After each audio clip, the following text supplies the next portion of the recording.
So yesterday, Donald Trump viciously snapped at a nurse who is just a nurse. She's not a politician. She was just telling the truth as she experienced it, which was that she had had only sporadic access to PPE, like masks and gowns and face shields. And Trump didn't like it. Trump did his thing where he crosses his arms like a petulant child.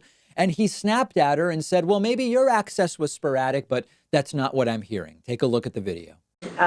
So PPE has been sporadic, but it's been manageable, and we do what we have to do. We're nurses, and we learn to adapt and do whatever the best thing that we can do for our patients to get the job done and get the care provided. And that's what we're going to continue to do as COVID-19 continues.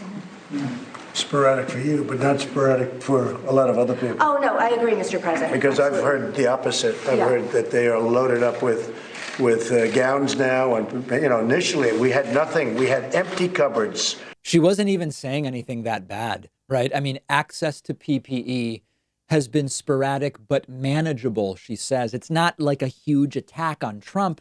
It's not really an attack on Trump at all. But Trump says, well, maybe it was sporadic for you, but not for other people. Oh, yeah, yes, Mr. President, she says. And of course, Donald Trump claims this is all because of the empty cupboards that Barack Obama left him. And this has to be called out now.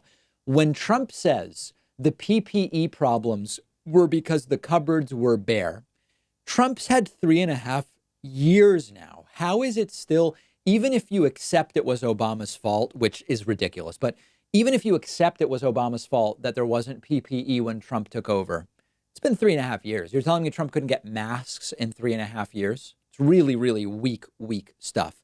Now, I want to be really clear. Trump doing this to a nurse is completely heartless. She's not a politician.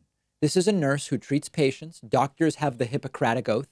Nurses have the Nightingale Pledge, named for Florence Nightingale. It's similar to the Hippocratic Oath in a lot of ways. It says, in short, don't do anything that might be bad for patients. Take care of sick people. That's what nurses do. She has had sporadic access to PPE, and Trump can't accept it without a rebuttal and snapping at her. Now, I don't blame the nurse for what I'm about to say. She's not a politician. She's a nurse.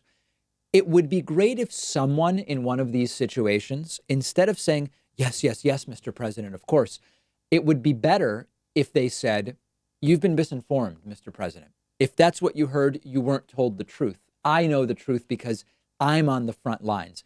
I'm not criticizing this nurse. It's not her job to go there and to criticize Donald Trump. But it would be great for someone to publicly do it. A health worker in the room with Trump, it would go instantly viral if they were to do it. Last thing, Trump again during this photo op brings up the entire we've done more tests than anyone lie. Let's take a look at that. I watched this phony Chuck Schumer. Everyone in New York knows he's a total phony. He brought nothing back to New York except salt. You know what salt is? Bad tax policy. He brought salt back. He didn't even fight it. I watched him the other night on a show, and all he could talk about was testing.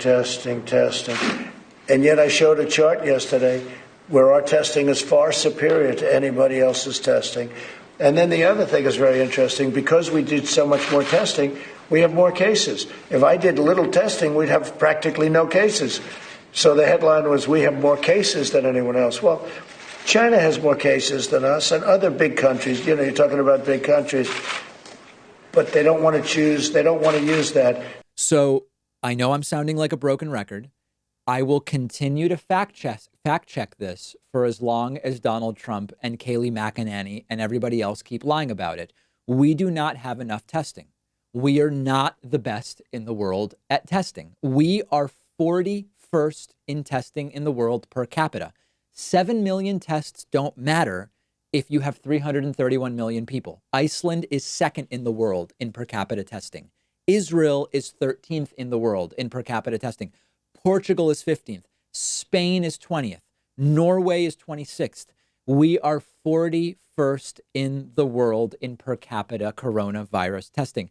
In terms of tests per day, remember, health experts have said we need to at least get to 500,000 tests a day to even think about opening. And over the last 10 days or so, we can't get past an average of 250,000 tests per day. So after 2 months of this, we are really 3 months.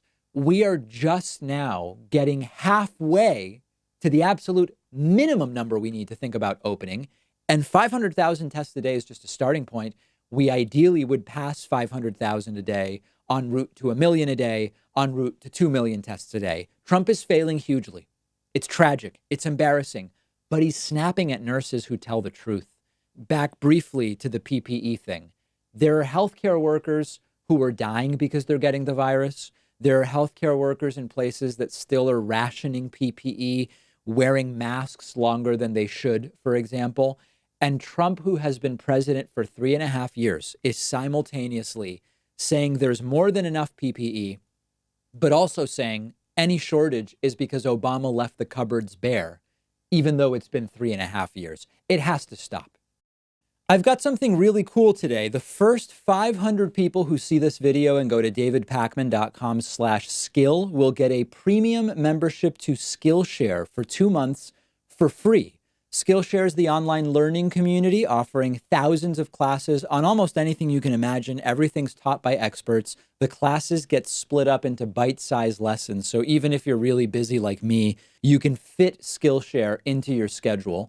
There are classes on drawing, painting, photography, video editing, web design, running a small business. And that's not even scratching the surface. I got some great ideas from a recent class I took called YouTube Success. And even though we've been on YouTube for years, I still got a lot out of it. They have classes for every skill level, whether you want to get better at something you're already experienced in or you want to explore something totally new. And like I said, the first 500 people who see this video and go to davidpakman.com/skill will get a completely free premium membership for 2 months, giving you access to every class Skillshare offers. Check it out. I put the link right underneath this video.